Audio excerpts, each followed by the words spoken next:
أعوذ بالله من الشيطان الرجيم. بسم الله الرحمن الرحيم. إنما يستجيب الذين يسمعون والموتى يبعثهم الله ثم إليه يرجعون. وقالوا لولا نزل عليه آية من ربه قل إن الله قادر على أن ينزل آية ولكن أكثرهم لا يعلمون. وما من دابة في الأرض ولا طائر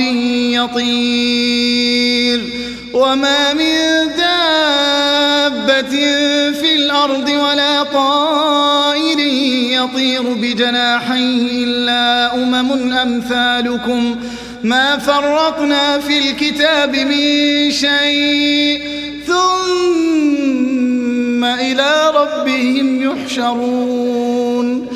والذين كذبوا بآياتنا صم وبكم في الظلمات من يشاء الله يضلله ومن يشاء يجعله على صراط مستقيم. قل أرأيتكم إن أتاكم عذاب الله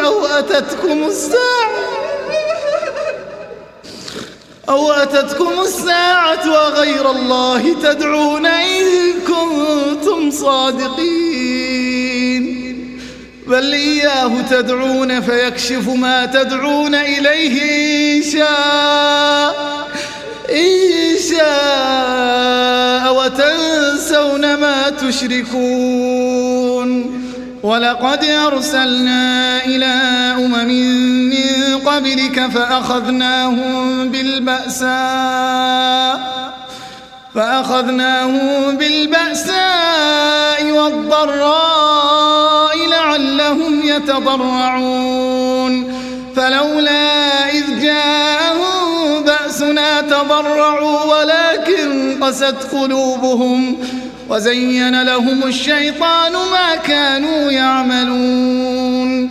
فلما نسوا ما ذكروا به فتحنا عليهم أبواب كل شيء حتى إذا فرحوا بما أوتوا أخذناهم بغتة فإذا هم مبلسون. فقطع دابر القوم الذين ظلموا والحمد لله رب العالمين. قل أرأيتم إن أخذ الله سمعكم وأبصاركم وختم على قلوبكم من إله غير الله يأتيكم به انظر كيف نصرف الآيات ثم هم يصدفون. قل أرأيتكم إن أتاكم عذاب الله بغتة أو جهرة هل يهلك إلا القوم الظالمون.